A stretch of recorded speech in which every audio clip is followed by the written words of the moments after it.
right there. That's it. So, welcome everyone to this episode of A Couple of Nothings. I'm John. I'm Taylor. And our guest today is Sto Mahoney. Hello, everybody. And this is the Red Hot Chili Peppers.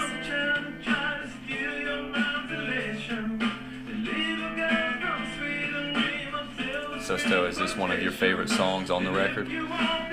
It is. It's symbolic of my childhood, as a matter of fact. How so? Since my early days, my oldest brother, Alex, he's been a big fan of the Red Hot Chili Peppers, and I remember going up into his room and exploring every nook and cranny, just because I was always curious and always was looking for an adventure. But one thing that always stood out to me was the Red Hot Chili Peppers Californication album poster that my brother kept on his wall. And I don't know what it was about it, but I was just always fascinated by it. And This one? yeah, that very one. Is this like a flaming pool? Yeah, it looks like Looks like the clouds. something. The water and the clouds are inverted, and the clouds are red. But that, yeah. See, those are waves. Yeah, but they definitely wouldn't be in a pool. They would be like out, like if that was the beach, they'd be out there. Yeah. Interesting. It would make an awesome poster, I'm sure. Mm-hmm. It did. It always stood out to me. And ever since then, I've just become a diehard Red Hot Chili Peppers fan. Very nice. I heard you mention another song when we were talking about which one to open with. Something... Oh, what is it? It's Scars. Scar Tissue. Scar Tissue, yeah. Yeah. That's their other pretty popular song. That's the one that I know the best. Scar Tissue and Other Side. That's the one we're going to play at the end. Mm-hmm. When we're on the other side of the podcast. That's right. That's right. I like the symbolism there still. I'm a deep guy. Yeah. I'm a deep guy. I definitely cut pretty deep. Yeah, you definitely are a pretty deep person. I love the way you use words to describe things and describe people. You are probably one of my most what do you call it? Like when you can use your language very well. Eloquent? You're probably Mm-hmm. like one of my most eloquent friends. I feel like you're a very well spoken person, and I don't know. Does music have any part of that? John and I have been talking lately a lot about how music influences somebody's upbringing and lifestyle and things like that. Does music have anything to do with that? That's a good question. Yes. The short answer is yes. I use music as a mood booster, first and foremost. That's my primary channel of how I recollect myself. What kind of music boosts your mood? Usually some EDM, but I've occasionally and more recently got into some of the more classical tunes, like the Doobie Brothers. That band I'm just totally set on these days. What is it about the Doobie Brothers that... It's just so high tempo. It's so upbeat. Much fun. It's a lot of fun to listen to, and I don't even have to see them to know that they're having a great time performing their Do you music. ever listen to any Little Feat? That's one of John's favorite bands. Mm-mm. Oh, I can't say that I have. Oh, man. Okay, well, we might have to change records and play some Little Feat, or we might have to play some for you afterwards. That's what I admire about you all. I mean, this impressive display of albums just shows... There's a couple of Doobie Brothers records up there, too. We've listened to a few during game night. Yeah? Yeah, That's right. We got some Allman Brothers, Duane Allman. Yeah, you've really got it all. I mean, this is the sort of music that I've been turning to recently. I think in my college days, Little Feat record. college days, we just got EDM shoved down our throats at basement parties, but I've been taken to the more sophisticated music tastes as of late. So what was the nightlife like at the school you went to? And what school again did you go to? Lehigh. You went to Lehigh, okay. Mm-hmm. So we went to Ole Miss. Obviously, That's right. our college experience, I guess, is what you would consider like the movie typical, I don't know, kind of. You went to a much, much smaller scale school. Mm-hmm. What was the nightlife like at the school you went to? You said basement parties and EDM music? Basement parties. So I believe the Princeton Review, might have to check my facts there, but they voted us top 10 party school for like 4 or 5 years in a row. Wow. And must have been it's- up there with Ole Miss at the yeah, same time. no kidding. And it was funny. The list would come out every single year, and Lehigh students would just go bonkers when the list came out, and we had made it in the top 5. Of course, all the parents, they have this little Facebook group there, and they would always complain about how they're paying for their kids to party, not to go to class. But Lehigh kids, I will say, it is the definition of work hard, play hard. How many students went to that school? We have 5,000 undergrad and about 2,000 graduate students. Okay, wow. So a pretty good balance. And I'm telling you, Tuesday, Thursday, Friday, Saturday, I mean, people would throw ragers. So it was if you wanted to party, go to Lehigh. But I think that you struck a pretty good balance too. It wasn't I mean, obviously you came out really well. I came out all right. You made very good relatively grades, right? unscathed. Right? You Yes. came out. Do you have your master's? Am I wrong? No, I don't. No, you don't. Okay, you were Someday. just in a. Okay. Oh, really? Mhm. That's aspirations down the road? Aspirations, right. Just a dream now, but. What are Sto Mahoney long-term goals? Well, what are we talking? Professional? Are we talking entrepreneurial? Are we talking social? Are we talking just in the greater scheme of life? See, this is why we have you on the podcast, because you have so many different things to Yeah. talk about. Mhm. Well, here, I guess we should talk about the first one is your big move coming up. Perfect. What kind of goals do you hope come out of that? What kind of expectations do you have with your big move? Your big move to Atlanta. You just moved to Birmingham. Sure. Oh, how many months ago? 11? About 11 months It'll ago. be 11 months when you move, right? That's right. So, between your recent move, what are you hoping kind of changes between now and Atlanta? Like, what do you hope gets better or grows? I would say that I don't have any expectation for what I plan to do in Atlanta. What I have are intentions. And I think there's a big difference because, they always say expectation is inversely proportional to happiness. I sort of subscribe to that. But what I really believe in is having the right intentions of moving, when I move anywhere, right? Whether it was in Birmingham, I've moved from Bethlehem, the place that I went to college, Lehigh, is in Bethlehem, Pennsylvania, to Nashville. I went to Birmingham, and now I'm going from Birmingham to Atlanta. And I've continued to hone my intentions each time. That's been a key priority of mine because there's a lot of things that I can't control when I move to a certain place. Who I run into, right? Basically, the surrounding atmosphere of where I live, and ultimately just the overall city life. There are too many moving pieces, but what I can control is what I intend to do. And that's actually a topic I've thought a lot about. So when you moved to Birmingham, what did you intend to do? First things first, join the Dart League. That's why Check. you heard. That's how we met you. That's right. That's Check. right. That was one of my early intentions. To join specifically a dart league? That's right. Okay. To join a dart league, but really the greater intention there was to just be a part of a team, be a part of a local group of people that had a ritual that they could get together each week. What got you into darts? My uncle, he is a big darts player. He's from Long Island, New York, and every time we get together, we try to play darts together. And Did you play darts in college a lot? Not too much. Did you in Nashville? Like, why Birmingham? Or was that just like, was there something that sparked it to Yeah. be like, okay. I have a bucket list that I carry with me all time. It's on my phone. And one of my goals was to join a dart league, and I just had never done it. So I figured moving to Birmingham, let's just do it. Interesting. And you've already joined one in Atlanta, correct? Yes. Nice. I already have a dart league lined up there. Very nice. Very Mhm. nice. Very cool. Very cool. All right. So did you have any other intentions when you moved to Birmingham?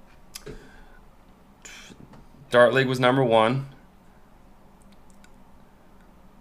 I'm trying to think back. Forgive me. No, you're good. What's been your favorite part about living in Birmingham in the short time you've been here? My favorite part is just how much the city has surprised me in terms of how active it is. there are events happening everywhere you turn. And people are out and about, especially during the spring and the summertime. And I never thought I'd live in Birmingham ever in my life. And I've just been very pleasantly surprised by just how much activity there is down here. It's a cool. Like dove head in. You every day had something planned out. I love that you would text Maddie and be like, oh, in 2 weeks, do you want to have lunch? And I'd be like, oh my God, I'm worried about, like, I can't think that far ahead of my schedule. And you've got it all planned out because you had things every night. I mean, you've got something tonight, too. You've always got something. I try to keep my schedule pretty busy because if not, I start to get in trouble. I don't know if that's the same for y'all. Yeah, totally. I mean, that's why we're starting this podcast. We had to do something to fill our time. That's right. So. Well, tell me about what's going on with the camper and that whole journey next weekend. John will tell you all about the camper while I turn the lights on for the 4th time we've forgotten to turn them on. Well, the lighting will help, but we just finished putting together the PVC pieces and getting the board cut that's going to serve as our surface. We have some foam pads that we're going to put down on the wooden board, and we're going to wrap that in felt, staple it all together, and just have essentially a wholesome fun. Yeah, a lot of it. Yeah.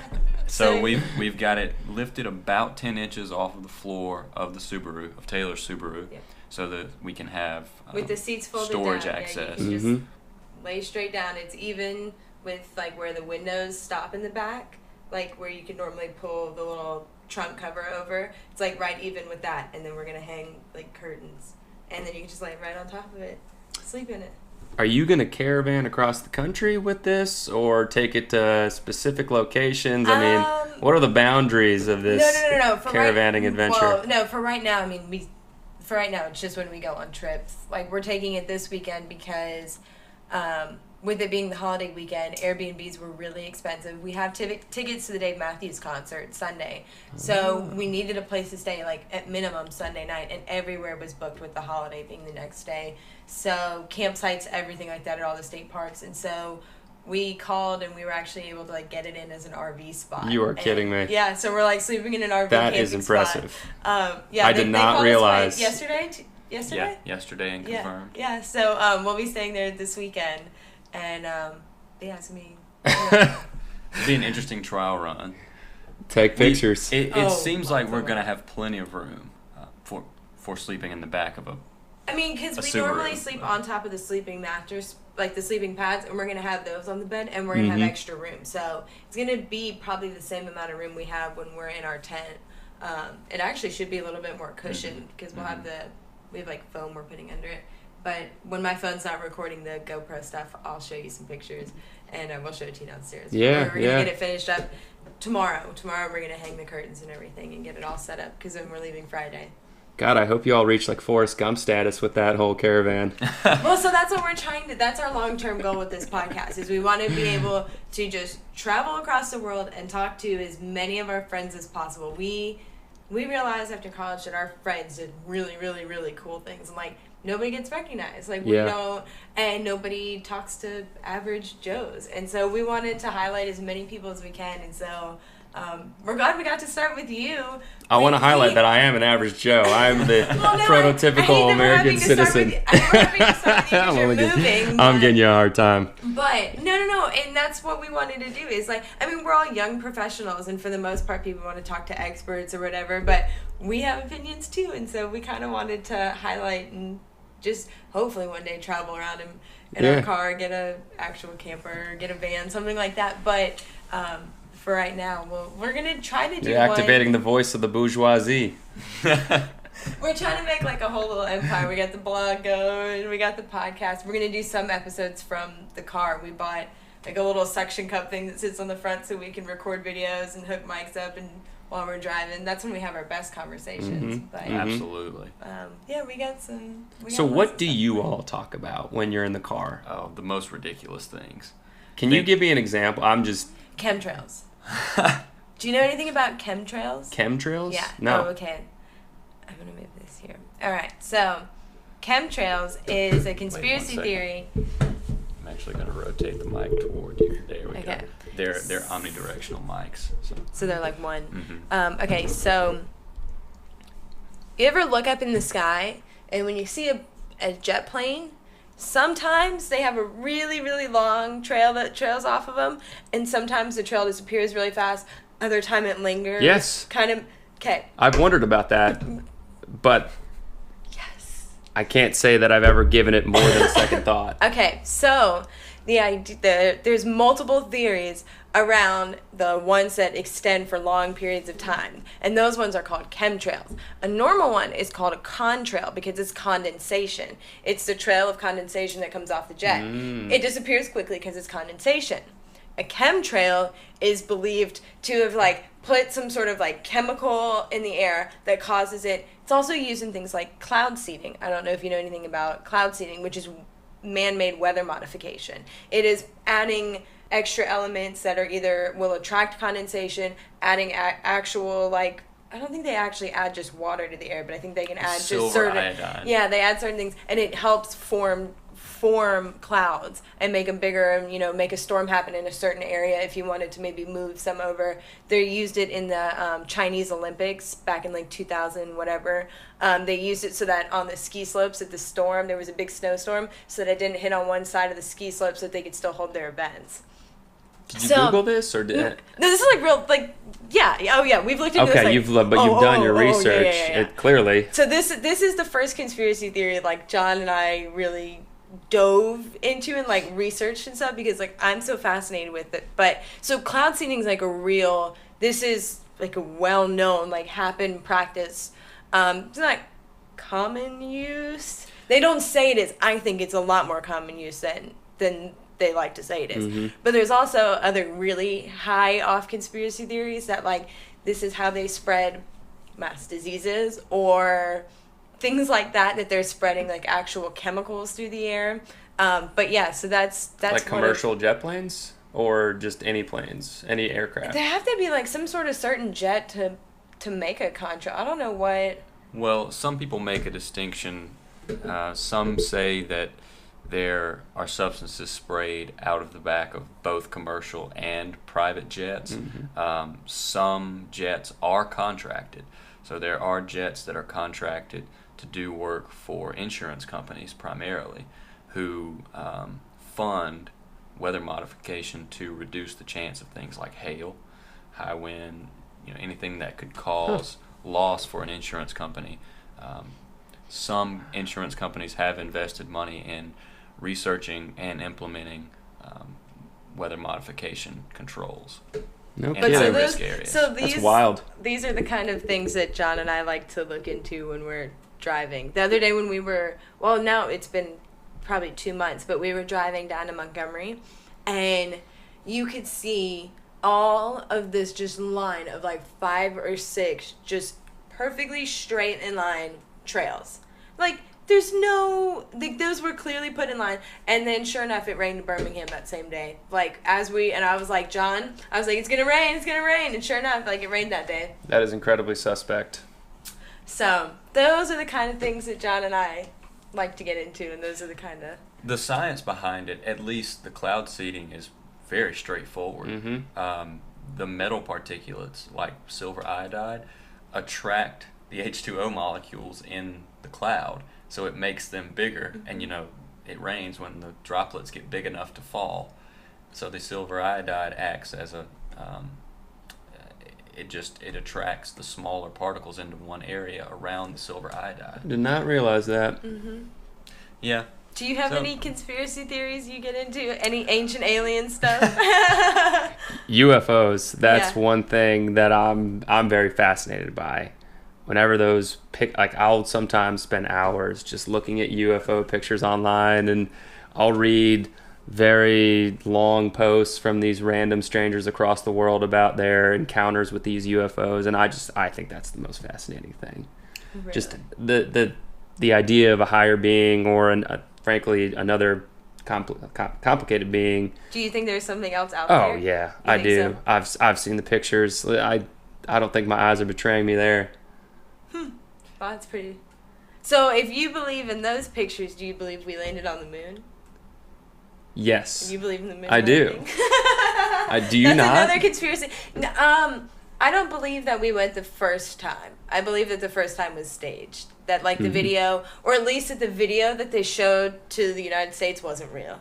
They're like the capability of having live television on the moon at that day and age, I just think was impossible. I think that the actual, and there's a lot of so this is Poor again, Neil. This is again. No, I'm not saying that they didn't go. I just think that what they showed people wasn't real. And maybe he didn't go. Maybe a later, a couple people down or a couple Apollo missions down went. But I definitely think that the video that was shown to the American people is proof that we went to the moon was faked. That's my opinion on it. There's a lot of theories out there about the lighting and weird, interesting things like that. But I definitely just don't think that they had the capability of having live television streamed on the moon at that day and age. That's the main reason that I think it was fake. That's my proof on that. But. Sto, had we failed to go to the moon, do you think that the government would have admitted that we failed and didn't make it, or do you think it? We had to win the space race. Looking at it from that point in history, no, because correct me if I'm wrong, but we were in a bitter battle against Russia at the time, so it was more a matter of pride because Russia sent Sputnik to the moon. Yep. No, not to the moon. It was just the first in space. Human, Okay. Yeah. So Sputnik really, was the first satellite. Sputnik was a satellite. But then they did have the first person in space to orbit the Earth. But then we had the first person on the moon. That's right. So it was more of like a notch on our belt, more so than anything. Yep. It was just to say national morale. Yeah. That's why I think the video was faked. It was they had to get it out. They had to prove that they did it, and I think that part was just a little fabricated. It's feasible. Listen, 100 years down the road, if we were able to somehow travel back in time and confirm that, well, people are saying it now because I wouldn't be surprised. It's apparently extremely hard to get back to the moon. And so that's like the Trump administration's space goal is to like get back to the moon. And people are like, if we did it 60 years ago, why can't we do it now? And so now there's like all these people that are saying we never really went and stuff because they can't do it again. But well, it's expensive. It is. Yeah. So. How long does it take to get to the moon? To get to the moon, it doesn't take. It depends on. It depends on the orbit of. I think it's like a couple hours. Here, I can Google it really quick.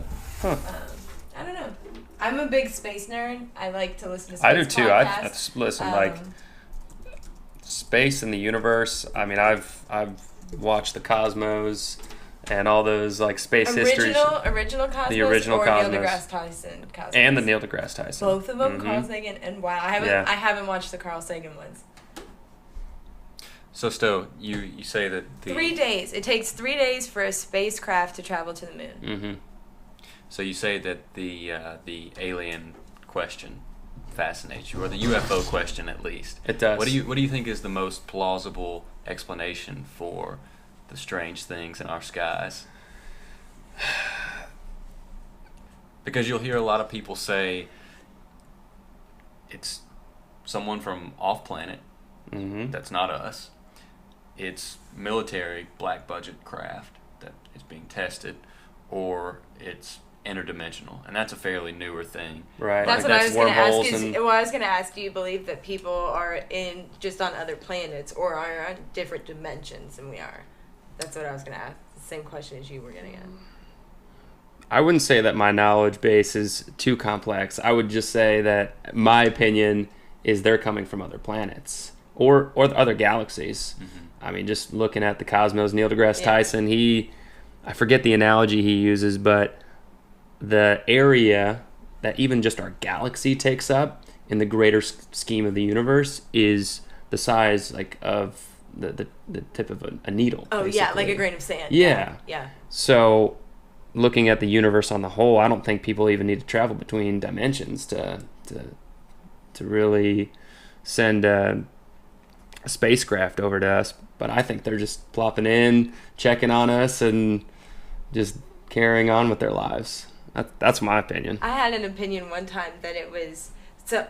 I don't know what you believe in religiously or what happens in an afterlife or what creator type thing you believe in. But some people have, the belief that maybe we live in something like a simulation or I don't know if you've ever heard of I think Neil deGrasse Tyson talks about it, the multi-universe theory, where like every universe is like a petri dish, and we're all just like little petri dishes, like our little universes here, and that there's maybe somebody that's controlling us, and that's God or something like that.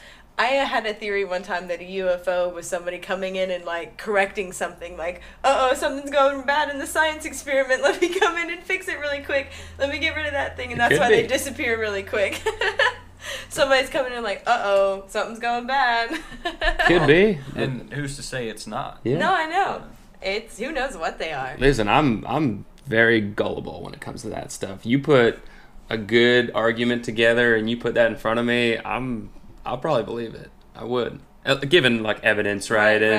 And certain behaviors that make logical sense. I don't know if aliens are, does logic exist in their realm?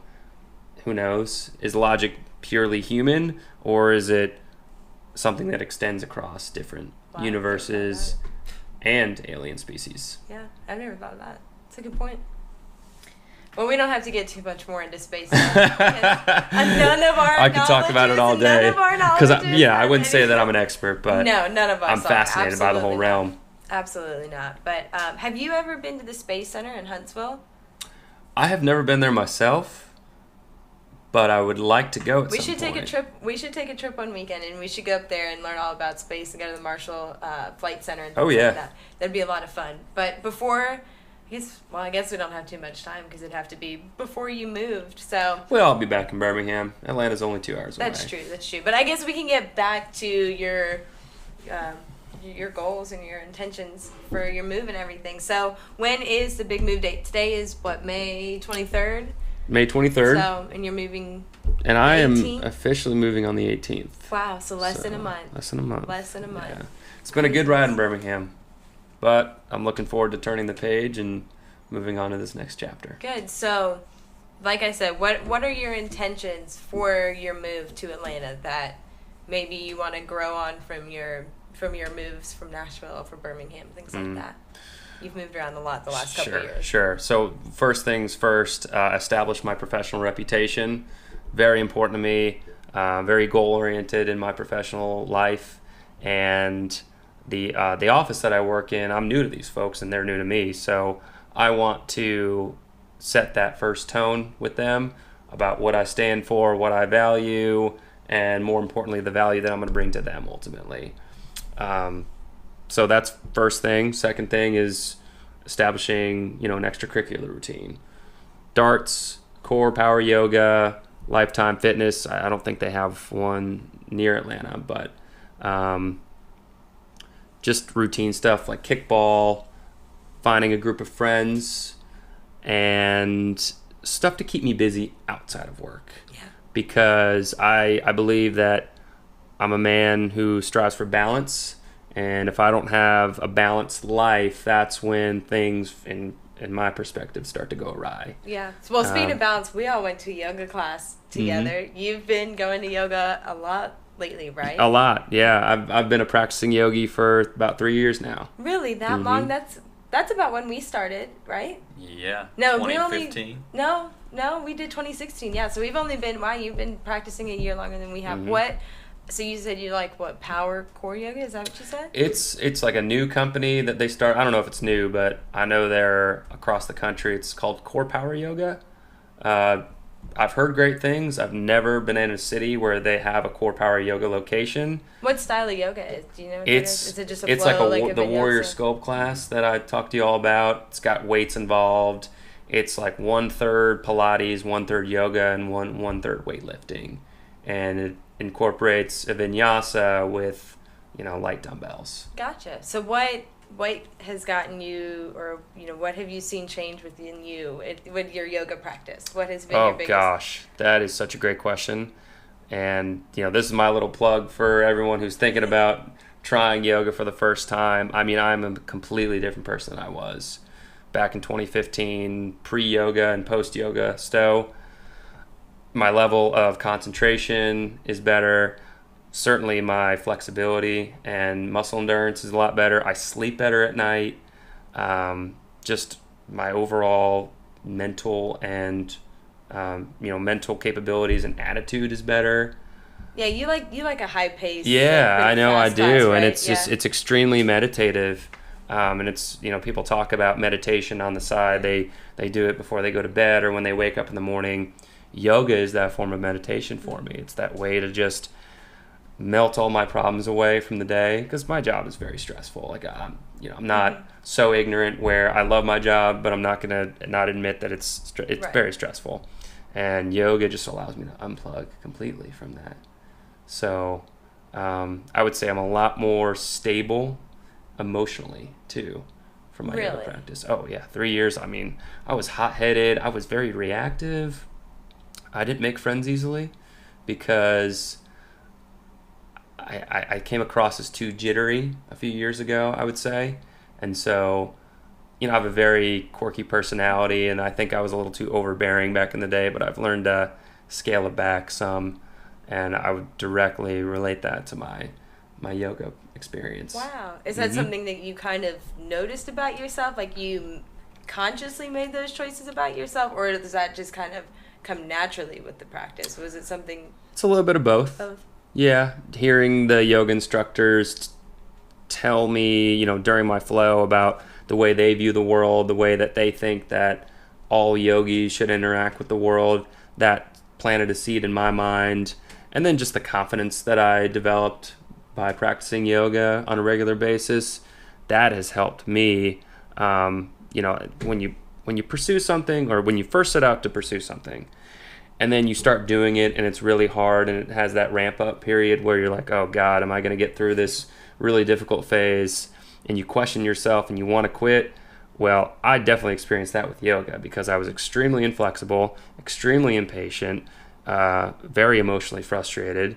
And yoga challenges the core principles relating to those issues. And I just stuck with it. So I was able to gain that momentum of just pursuing it, breaking through that initial resistance, and so far my practice has really accelerated to a whole new level. What was like the hardest thing for you to overcome, like in class? The frustration. The frustration that I couldn't do it, that I wasn't flexible enough, that I wasn't strong enough, that I couldn't strike the pose that the instructor was telling me, because I've always been a by the books guy. Here's the instruction manual, do exactly as it says and you'll be successful. Well, my yoga instructor was laying out the instructions and I wasn't able to follow them at first. Took you 8-10 steps to get there. It took me years to get there, and it's I'm still working at it. It's not like it's a journey. What's your favorite pose? I love the classic Warrior 2 pose. Really? Yeah, I do. I feel very strong in it. It's a very strong It's pose. strong. Like, you feel like a warrior. You do. And I think it does definitely offer a lot of benefits, not just from the mental and emotional standpoint, but it's certainly a very physical pose. What's your favorite? You hold pose? Warrior 2 for a few minutes, your thighs will be burning. By the time we get to Warrior in a class, I normally can't hold my arms. Yeah. Like, I feel like in a vinyasa, like you do so much floor stuff, and then you get up, I'm like, oh my God, I hate this pose. Well, you have to be very active Yeah. all throughout your body, and you have to be focused on sending energy to the very outskirts of your body. Yeah. And when you do that, you feel it. We went to a really slow class the other day, and she came over, and John and I after class were like, we've never felt that kind of alignment. She had she was like pushing on our feet, like this is where your foot pressure needs to be. The Birmingham yoga? No, at our the yoga circle. Okay. And she was like pushing on her feet, like your pressure needs to be here. And I was like, I've never felt that sort of hip opening. She was really working us hard in the warrior pose, and I was like, I've never felt that sort of hip opening. She was very technical minded in the poses, and It was good. That's because good. you go to these fast classes and you're powering through, and you get a little sloppy when you get tired. Especially when we're beginners, we don't know the poses to begin with. Sometimes. Exactly. Sometimes we push ourselves too hard because we think, all right, I'm here, I can go farther, and you're like, no, your feet You really didn't need to have be it here, right yeah. yet. And you're like, oh man, I'm not even close. But so, what's your favorite yoga pose, John? It has to be lotus. Really? Yeah, I'm a big lotus guy. Mm-hmm. I love the active poses. I love going through a flow. The Sun A, Sun B, and Sun C poses are a lot of fun for me. They're what I do when I'm just practicing casually, when I need to just take a second and get in tune. They're what I do. But my absolute favorite is being in Lotus and just letting my mind go. And I know that some would argue that's not exactly what you're supposed to do, but it's extremely therapeutic for me to just let my mind go where it needs to go. I hear you. I'm getting more comfortable in that pose. It's becoming one of my favorites. What I about like you? Tree. My favorite's Eagle. Eagle pose. Yeah. I like Eagle pose. Where That's you tough. got your where you have your arms legs crossed and your arms intertwined. rolled. I feel like your favorite yoga pose could say a lot about you. Like, I feel like you're a very open person, so of course you have, like, a very open favorite yoga pose. I don't think I'm that, but I don't know. You're very twisted. You're right. I am so twisted. Yeah. My whole life is a paradox. You don't understand. Like, I grew up playing lacrosse and dancing. Like, there's things that, like, just don't, like, match up in my life that just have always. So I guess that does. Everything's all just, like, twisted up in my life. Taylor, and this is something we run into in our highway conversations, is that I'll start to marvel at a man-made creation, so a new invention or a new innovation, and Taylor will say, well, it's not as good as something natural. Like, we'll be on the way to a state park or a national park, and she'll bring up how much better something natural is than like a man-made innovation or an invention, and I have to automatically go, but you're the person who would rather be nowhere else than a city. No, You love the city. I do love the city, but that's not where I'd rather be by any means, by any stretch of the means. Just an example of what I consider a paradox. I understand, yeah. Yeah. Man-made versus Mother Nature-made. I've never really thought about that either. I have what John and I have been talking a lot about lately is kind of fandom and people that get caught up in other people's things. They get so caught up in being a Beyonce fan and like being a crazy, whatever, that they're not putting their own, that energy could be spent on making something as great as that person. And so that's kind of when I get into the discussion of like a man-made thing versus a natural thing, because I look at man-made things and I go like, okay, somebody just took a lot of their time and energy to like dedicate to that. Like, never like degrading somebody's work or something, but like, they've that's what they've decided to dedicate their time to. I have chosen to dedicate my time to something else. That's why, I don't know, I've always just preferred natural things over man-made things, because I don't know, it's just something, I don't know. Is it the potential to impact those natural things by your own hands? In the conversation that he was talking in, more of like the actual beauty aspect, nothing compares to natural beauty. Standing on the rim of the Grand Canyon is... I was about to say, so you went to the Grand Canyon recently, yeah. Unbelievable. There's nothing... No words. There's nothing that compares to anything like that. And I've been in the Sistine Chapel. Like, that's supposed to be one of the most beautiful, like, man-made places in the world. Nothing. I mean, I don't know. Even standing in the woods here in Birmingham at Ruffner Mountain, or standing in the woods, anywhere, it's definitely more beautiful than anything man can make. But I just like to appreciate the great minds that we have. That's true. We do. And the things they do. Can you recap for me where y'all have been in the last year as far as trips? Ooh, the last year. Yeah, just... So you can remember. So since we graduated college, okay, that's when we started kind of documenting. Sure. We went on a trip. We went to Carlsbad Canyon National Park, is where we went on a big road trip. Carlsbad Caverns, sorry. That was the first national park we went to on this trip. And then we drove from there through El Paso to... Tonto National Forest. Did we do the Grand Canyon? Mm-hmm. Grand Canyon next. And then we did Mesa Verde National Park, which are the old cliff dwellings, yeah. And then my parents live in Dallas. We then did all 5 national parks in Utah last summer. Zion, Bryce, Canyonlands. I remember reading that article on Zion. Yeah. And, Zion, yeah. Oh, man, Zion. If I had to recommend one place to visit, out west especially, Zion. It has the most diverse terrain. It's unbelievably beautiful. It is so so incredible out there. But then we went to Ireland. I went to New York. We've been a bunch of places. But you went to Germany with your family, right? Last summer. Yeah. Yeah, and You've the been all Dominican over the place, Republic right? last Yeah. winter. Yeah. So I've had the good fortune of traveling myself. Where all have you been in your upbringing? You've been to a whole bunch of places. Ooh, Didn't yeah. you live somewhere? Yeah, I lived in Singapore for 5 years. Oh, wow. Out there in East Asia. Yeah, that was quite the cultural shock. Wow. You lived there for 5 years? 5 years. Five years. I know you've told me before, but what brought your family out there, or you out there? When I was 11 years old, my dad was offered an opportunity to take over plant operations for a company that he was working for, a company factory. It's a company by the name of Molex. They, interesting business, they manufacture the cords and the plugs that go into game consoles and outlets. Interesting. Okay. So, very simple operation, Yeah. but very Somebody's gotta necessary. do it, yeah. Somebody's got to do it. So he took over and was awarded that job. So that's why he moved his family out there, and we were out there for 5 years while he just managed operations. And So you were there from 11 to 16. yeah, Wow. Wow. What was the hardest thing for you to adjust to? puberty.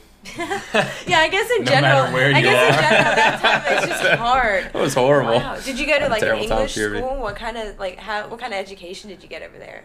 It was an American school. So international American school, Singapore American school, very renowned international school among international schools. So very fortunate because my parents, they paid for my education while out there. Actually, I think the company reimbursed my parents. Oh, wow. Yeah, for us moving out there. And it was a great school. Very good school. We dressed in uniforms. It's where I learned my first form of discipline. And it was 85 degrees year round. Wow. So loved it. Did Loved you it guys out do any there. traveling from Singapore? Yeah, we did. I gotta credit my parents. They did a phenomenal job Really? at taking advantage of our geographical location while we were there. If I can recount it properly, we went to New Zealand, we went to Bhutan, we went to Thailand, Koh Samui, we took a trip to Beijing, and I think that was it. Wow, you've been But all over the we've- place. I mean, yeah. we went to a lot of really unique places. That's awesome. Very cool. Very Which cool. one stands out foremost in your mind? Which place that you visited? I forgot one, the Maldives, Okay. and that's the one that really That's stood. the one. Ironically, that's the one that stood out to me the most. Oh, beautiful, just white sandy beaches, and beautiful crystal blue oceans. First time I went scuba diving there too in my life, and we had the good fortune of seeing. I'll never forget it. Manta rays. Wing to wing, these manta rays were probably, I swear, like 9 or 10 feet. They're huge. Massive creatures, and just so elegant in the water. There was a family of them circling above our heads, probably about 10 feet above us. We were 30 feet down, and they were just circling in the water. Beautiful creatures. Wow. Terrifying, but Yeah. beautiful. Oh my gosh. So that was very memorable for me. And I just love the beach. Yeah. I've always been a So when sucker your guy. family goes on vacation, what's like one thing or what's something that you guys really like to do when you're on vacation? We like to get out. We like to island hop, especially if we go to a tropical place. We are not the kind of family that sits around and lounges on a bunch of you beach don't just chairs. sit on Like the beach. Yeah. my mom, my dad, especially my grandparents, my aunts and uncles, we typically rent a boat and we just explore the islands around us and explore the major tourist areas, at least from a boating standpoint. And it's like we wake up at 7 and we're not back till 5, and Nice. we're just out and Yeah, about. It's yeah. not really a vacation at all. Yeah. So I do enjoy the downtime when I do get it. What place that you've been to has had the best food?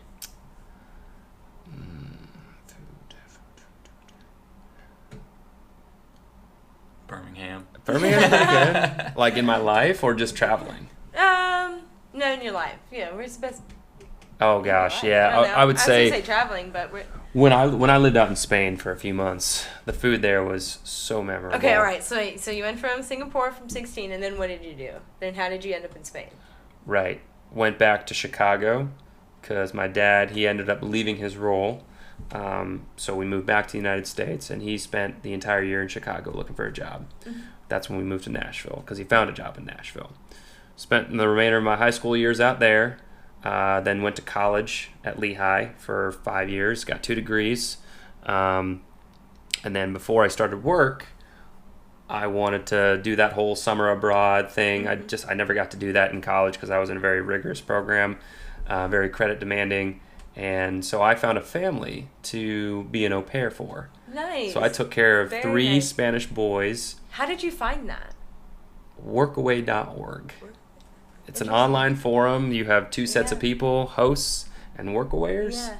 And it's literally just a bunch of families that post, hey, we're looking for man or woman, this type of nationality with these type of skills who can teach my family this particular set of skills. Huh. And in exchange, we'll offer you room and board, pay for your flights to get here, but we'll take you in over the summer. So I connected with my family. The host mother and the host father were Maria and Dalma. And I took care of their 3 boys. We connected. It was March of 2016.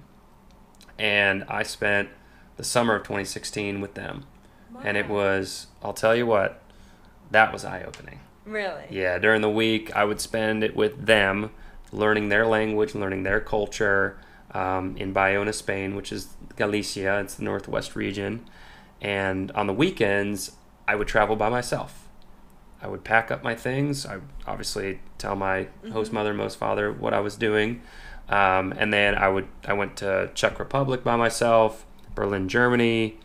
I went to Sevilla, Spain with a friend, actually. Where else? Florence, Italy. Mm-hmm. And the entire time, it was just eye-opening to see these different cultures and interact with people. I was very awkward. I was extremely uncomfortable when I was by myself because we take language for granted. Yeah. We do. Yeah.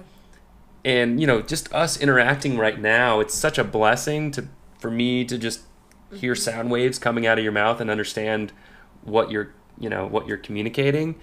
I had no clue while I was out there. I mean, people were speaking 7 different types of languages, and I didn't have a second clue about what they were saying to me, so I basically had to use hand signals to get around and try to just do it the old-fashioned way of eye contact and a little bit of, a smile here and there to try to get people to feel bad for me. I mean, it was.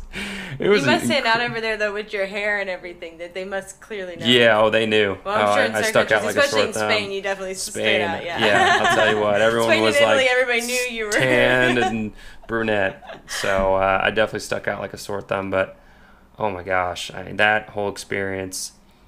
It's really what laid the groundwork for my character, like who I am today and how open I am, because I saw how open these people are, but I also realized all the blessings that I have and the friends that I have back in the United States. And just when I hang out with my friends, it always takes me back to that place that I was in Spain, where I was alone on the beach at like 9 o'clock at night, sitting in, it was Lisbon, Portugal at the time. And I just see all these people, and they're roaming around the streets and holding hands and laughing and clearly just having the time of their lives. And I felt like a fish out of water because I didn't know how to communicate with them. I was too awkward to really approach them and just band together with them because I felt uncomfortable not knowing their language. Mm-hmm. And so coming back to the United States and interacting with people who speak my same language opened up my eyes and just allowed me to really count my lucky stars with the friends that I have and the language that I share with other people here. Did you learn any other languages while you were over there? I learned Spanish. I wouldn't say I'm fluent at this point, but the 3 boys that I was an au pair for, they spoke no English, none. So it was that was a challenge because when I had to reprimand them or direct them, my Spanish was a little shaky at the time, and that was tough. But 3 months of speaking Spanish on a daily basis, I improved. Very cool. That's a lot of practice. Mm-hmm. Mm-hmm. A lot of practice. What would you say if there was anything that would take you back to Spain other than the food? What would it be?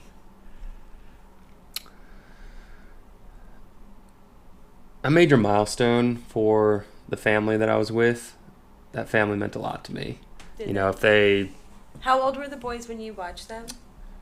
a year and a half, 5 years old, and 6 years old. Pablo was the oldest, Nico was the middle, and Martine was the youngest. And they were a rowdy bunch of boys. They're good boys, though. Really good boys. So if they ever had like a graduation Right. or something, you know, that my host mother would contact me for and just say, hey, this happened, I would definitely consider going back there Wow, just to visit them. good. You still keep in touch with them a lot? I do. Yeah, we have WhatsApp. So we Oh, can- nice. So you very can nice. touch them. Yeah, Nice. yeah. Very, very nice. Not as much as we once did, but I should probably contact them again. It's difficult to stay in Yeah, touch. it is. It is. So So your family went to Germany last summer. What other trips have you guys taken in the last couple of years? we are big on family trips. We've done so many. Germany last summer, Dominican Republic last winter break. I think 2 years ago we went to Belize. Gosh, I can't remember the other trips that we've taken in the past, but just my grandparents are very big on family trips. They are. Do you have a close knit family? On my mom's side, yes. You do? My dad's side, we're working to get there. Is it a big family? Like, It's a is big your- family. Both sides Both are sides are extremely big, extremely cumbersome to move around and coordinate with. My grandparents are extremely well organized, and basically every trip that we go on, they're the ones who do all the scheduling and the coordination and organize the flights and book the hotels or the resorts that we stay at. So kudos to them, because it wouldn't happen without them. What was your kind of like childhood upbringing? Like how involved were your grandparents and stuff in your upbringing? Did you live close to them other than obviously when you were in Singapore? But We didn't live in close proximity to them, but I always remember them visiting us throughout the year. You know, I'd come back from school on a Friday, and my grandparents would just be sitting there in the living room or the kitchen table, just waiting to greet me, and that was always very special to me because I look up to my grandparents. They've been married for, I think, coming on like 60 years now. wow. Yeah, so they've been together a long time, That's and they've seen a incredible. lot in their lives. And I'm a big believer in just if I can peel apart as much knowledge and as many lessons from my grandparents. I mean, they've lived through so many years of life that it would be silly of me not to take advantage of that. So they've always been very involved in my life. And my parents, they've been really good too about supporting me and making sure that our family goes to family functions and stays in contact with my aunts and uncles, my cousins. So between my parents and my grandparents, they've always supported me and keep making sure that I keep in touch with everybody, because I'm pretty I tend to be very independent, and it's easy for me to get away from people that have meant a lot to me in my past. Something I'm trying to work on, but my mom and dad and grandparents always keep me grounded, and you know, You gotta call your mom. gotta every call now your and mom, then. gotta call people on their They're gonna get upset birthdays, if- you know, yeah, send yeah. birthday cards, and certainly attend any family trip. Yeah. I mean, there's no excuse not to attend a family trip. Agreed. Yeah. Especially, I mean, your family's in Nashville. You're so close for you. But Mhm. I didn't grow up with my grandparents close. John, it's so nice when we go to John's house. Both sides of his family live within like 2 miles of each other. Yeah. Yeah. Have they always done that? I mean, lived like that and Yeah. been in close proximity? My mother's mother moved my mom and her brothers and sisters to South Mississippi when my mom was a senior in high school, and they've been there ever since. Some of my grandmother's siblings moved as well later, so they've been around, some of my great aunts and uncles. My dad's side of the family has been where we are now, where the Dew family is now, for at least 4 generations. Where does dew come from? What is dew? Is that? It's the stuff that's on the ground when you wake up in the morning. It's the wet condensation on the grass. I'm not sure that's what the name is derived from. I think it is. I've been told specifically by an older cousin of mine who's done some research into it. His name is actually not Dew, oddly enough, but he's just found a few things about it, and apparently it was a split from the Dewing family, Dewing. Oh. They were just out there doing stuff. They were. They were just doers and makers. Now, if I'm getting this right, I want to say Ireland, but Ireland wasn't necessarily the traditional home. It was more a step along the way before immigration to America. What is your nationality? You guys both have bleach blonde hair, pale skin. Irish to the end, right? Well, see, that's the Boyle side that he belongs to is very much dark hair, more of a tannish tone. Mm-hmm. My mom's side is where I get the blonde hair and the light skin tone, and she has more of a Cajun streak. Mm-hmm. And I guess that ultimately you would trace it back to some sort of Scandinavian lineage, which would explain maybe the transition down to French and then over to Louisiana and the French colonies in Louisiana. But what are you, Sto? Do you know? Mahoney's definitely Irish. Yeah. I'm 75% Irish through and through. I think I have a little bit of German mixed in there, Scottish. Yeah, basically that whole region of the world. I just picked apart, bits and pieces from each country out there. So, have you done a DNA? No, kit? But I've thought about it. Yeah. I've thought about it. I was going to ask you the same question. Have you all? My dad did one, and I never got his results. I need to ask him. We bought him one for Christmas and mailed it off. He got Was it a 23andMe? Yeah, whatever Ancestry.com one is. Okay. It's just Ancestry, I think. Okay. I don't know. Anyways, no, I was just curious. I think it's really fascinating about people's lineages and things like that. I don't know what mine is. It's what we thought it was after my grandmother died just recently. My one cousin went back and we found out it was like nothing what we thought it was, but I have no idea what it is. Mm-hmm. Do you think that Americans in general, this is a very general question, but do you think that Americans in general put less importance on their distant lineage than people from, say, Spain or Ireland or... We have to, because we're all immigrants. Like, nobody, like, originated here other than Native Americans. So, like, we have to. Like, we all have this, like, nationalist opinion, but really, we're all immigrants somehow. Right, but you could still, in theory, you could keep up with your lineage and be proud of the more distant lineage. And I know it's a very personal thing, but I don't feel like many American families necessarily take time out to preserve that. Yeah. Correct me if I'm wrong, but are you asking if America generally has a more individualistic view of society versus the more Oriental countries and European countries may tend more towards or lean more towards family? Well, it could come down to that, but specifically I'm talking about the tradition of maintaining and remembering that lineage. But I feel like most people only remember that if they're like 8 generations from a country. Like, I'm 8th generation Irish or whatever, and that doesn't happen in America because we were all immigrants. Yeah. So you don't have that long-standing, we're all this, because nobody wants to admit that they're from somewhere else. Yeah, and go ahead, Sto. My only comment there is I can't say I've taken time to really look at my family tree. Me either. Ever. But I probably should. It's very interesting. Yeah. And it plays a part, I believe, in finding out who we are, to find out who we came from. Have you ever been to New Orleans? Once for Mardi Gras. Did you go to Jackson Square where, like, the big statue with the big white church behind it? I can't It's say like I a remember really, that. really famous landscape. Anyways, well, like when I said my grandmother passed away, my cousin started doing family lineage stuff. We found out that's like my like 8th great uncle, and we have this like entire side of the family that lives down in Louisiana because for like the last like 3 grandmothers other than my grandmother, they all had 5 husbands. Every single one of them had 5 husbands.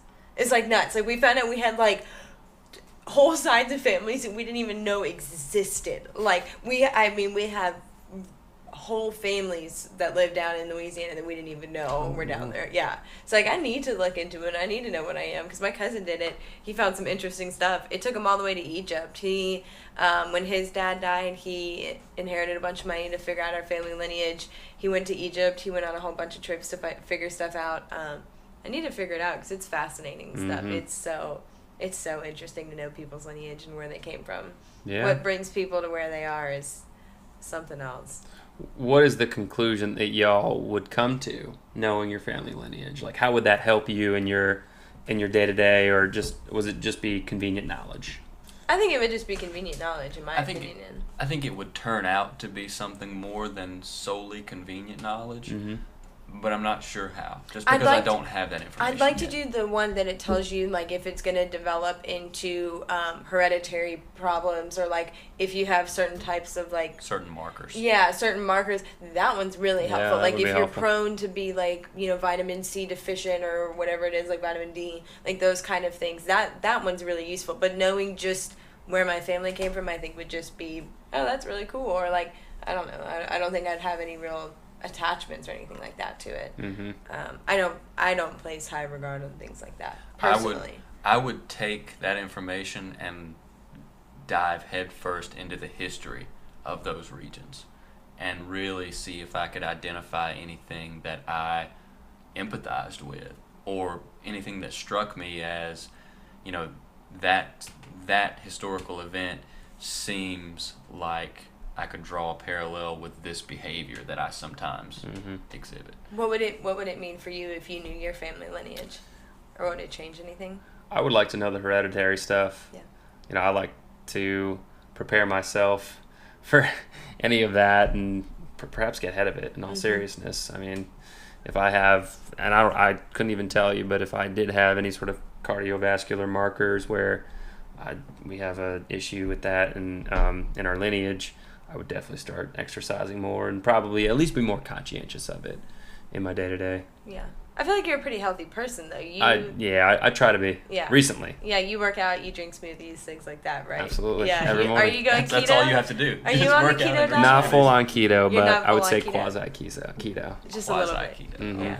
Cheat on the weekends, but try to stick to it. Cheat in the here and weeks. there, you know, Yeah. a few Mexican meals here. My problem is like the grains. I difficult. can't get Little away from donut like there. rice. I can't get away. I have to have something with like some sort of starchy, like If a you rice keep or if you keep couscous. pasta away from Taylor for a week, she will burn the house down. No. looking I've for been it. so good with my pasta. I haven't had pasta in over a month. I've been so good with it lately. I only do it if I'm like trying to save money. I can make pasta, like 1 box of pasta lasts for a whole week. Like I can make that the cheapest meal ever. But I've been good lately. But when I try to just do like keto, I have to have something. I can't just do meat and greens. I have to have like a rice or a potato or something that has, and it always has a carb. I can't Have you ever tried the cucumber pasta that they're coming out with these days? Like, they're starting to package them, but it all started with, I forget what it's called. We do but the zucchini pasta. zucchini pasta. Yeah, we do zoodles a lot. Yeah. Zoodles. Yeah, Okay, yeah, that's yeah, exactly what yeah. I was talking. But you've tried that before. Yeah, we do that a lot. We have a It really But tastes, it doesn't different. scratch that itch.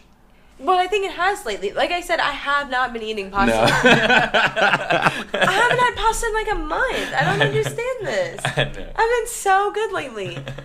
I haven't even been craving it or anything. Because once you cut it out and you kind of get over the hump, you don't want it anymore. Like, I've cut it out. Like I said, I've had a really hard time getting the rice and couscous and potatoes out than I have getting the pasta out. The pasta's gone. I don't eat it. Are you on crave it. any particular diet plan? No, just trying to eat healthier. He was trying to go keto for a little bit. And when he was doing that, that's when I was struggling. I was like, I can't. I have to have something else. Like meat and greens doesn't satisfy me. Yeah, we shop and cook together, so it can be difficult to have a diet unless we both sit down and agree to the diet and say we're going to do this. Never because go shopping we on have an done empty that stomach. before. Oh, we do that all the time. No, we go to the farmer's market down the street on Saturday mornings. We buy all of our veggies for the week. And it's so much cheaper than going to the grocery store, like so much cheaper. But we buy all of our veggies for the week, and then we plan our meal out. And we're like, okay, what did we buy? We've started buying meat there as well. Yeah. From local farms. Mm-hmm. Like when John bought the whole rabbit and took it to your house like a weirdo. I never got to try that rabbit, did I? No. Jeremy and Justin. Did you guys think that was as weird as I thought that was? That John brought a rabbit. I can't even. For our listeners, John brought an entire rabbit to a cookout when I left town. It was not a live rabbit.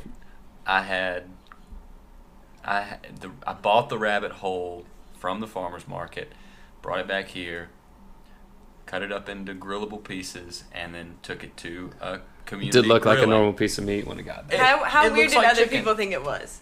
I don't think anyone was particularly put off by it. I thought it was the weirdest thing. He came back the next day and was like, yeah, and I took a rabbit to Sto's house, and I was like, you did what now? I was like, this is what happens when I tend to be clueless with those social cues. You know, feeling out other people and how they view other people. Oh, John's the worst. So for me, people could have been. It's all I can do to worry about what I'm doing. In Absolutely, a social situation. Yeah. I mean, they could have wanted to burn that rabbit up right there. For all I know. Well, I almost did, but I pulled it off quickly enough. It was good. I think it's good. It doesn't have enough of a unique taste to substitute it for your usual chicken or beef. Was it more expensive than chicken? Or no, it was less expensive per pound, but you also get less meat. Oh, okay. And so you have to buy either a whole chicken or a whole rabbit. The rabbit, you're going to get less meat. It's less expensive per pound, but if you're going to get something for like a 4-person meal, definitely the chicken is more meat. And I mean, we were just talking about how you didn't get any of it because Justin and Jeremy and I had, moderate amounts. Filthy mongrels. And it was gone. Yeah, that's got to keep those two on a leash. Out of control. Just kidding. Are you going to bring them on the podcast? Yeah, eventually? yeah, of course. You should. I'd be curious. We weren't quite ready to have a guest. Like we wanted to have maybe 1 or 2 more episodes under our belt, but we figured with you moving and with us leaving, that it was going to be better to get things experience is the best teacher. Yeah, exactly. Right? Just live and you learn. Well, I think this has been a good episode. You want to wrap it up? I think we've gotten to a pretty good stopping point here. I know you've got places to be and things like that, so we don't want to... Got to take on the world. Unless there's anything else you want to talk about. Not really. Really quickly, I do want to just put in a quick plug in case this whole podcast goes extremely viral and people are paying attention to it, which I'm sure and no doubt that it will. But my shipping container business. Oh, yeah. We didn't even talk anything about that. That is rocking and rolling right now. We are excited. Shipped LLC. We are building 2 shipping containers, and let it be known that we are one of the early adopters of this movement, converting used shipping containers that basically are collecting dust in these shipyards and have served no other purpose other than to take up space. We are starting the process of converting these units into livable, sustainable homes. And we want to rent them out on platforms like Airbnb and other renting softwares, and eventually manufacture them ourselves, sell them. Because I think people are, or at least there's a segment of the population that's going more towards a minimalist, tiny home movement. So I strongly believe there's going to be a market demand for it. So what, you guys have 2 of them, right? Or just 1? 2, yeah. Joined by a sunroom, but 2 separate units. They can sleep up to 4. You have a queen bed in one of the corners of the unit, and then a sleeper couch. So it's a high cube unit, each one. So it's 9 foot tall, 40 foot long, 360 square feet. But it's got all the bells and whistles you'd ever need. I mean, fully stocked kitchen, bathroom with a shower, a bedroom, and a convenient living room. And when are you guys hoping to be open for business? The plan is October. October of That's the plan. We would like to be fully operational, renting both units in October of this year. And this is in Asheville, right? Asheville, North Carolina. Yeah. Awesome. So very progressive town, perfect for the environment there, and I mean, all Texas and California. There's a ton of breweries there too. And a ton right? of breweries, yeah, absolutely. But shipping containers haven't quite made their way or found the East Coast yet, so we're hoping to be one of the early adopters. Very cool. Well, we're excited to try it out. We're Y'all gonna have to come on by. There. Yeah, we're pretty excited. Please do. About it. You're welcome John's anytime. never been to Asheville. I love I Asheville. haven't. It's so much fun. We used to go up there for lacrosse tournaments all the time. I absolutely love it. It's gorgeous out there. I mean, we have plenty of recommendations too. Well, good. Well, if there's nothing else you want to talk about, I'm going to play this other Red Hot Chili Peppers song. You'll have to come back because I really want to talk about the market landscape around Shep. Oh yeah. Well, hopefully in like 2 years' time, we'll have plenty of reason to talk. Absolutely. If not before then. We'll take the Subaru out there. Yeah, you should. It's gonna be good. Okay, so I'm really bad at dropping the needle, and so I think it's still on the last of the other song. But this is the other side. We're on the other side. Not of a the bad podcast. drop. I mean, we got the beginning of the song, those first few notes. But this is Scar Tissue. This is the right song. Oh, No, this is other side. This is Scar Tissue. where do you have it on the track? I think Yeah, it is Scar Tissue. I You're dropped right. it on the wrong one. Oh, we'll just listen to this one. This is our outro then. Perfect. Stowe's other favorite song. So this was the other one he was talking about. Tomatoes. It's Red Hot Chili Peppers. Regardless, it's pretty good. So Have you seen them live? Never. No. no. Never. But I've heard they're wild. I don't know that they come east very much. I'm sure they go New York. Yeah, New York. I know they I think spend they time just in played a Hangout Colorado. Fest, or did they last year? Maybe. I think. Okay. I think they've been on kind of a festival scene lately. Wouldn't doubt it. So It's a new thing. Is like music festivals.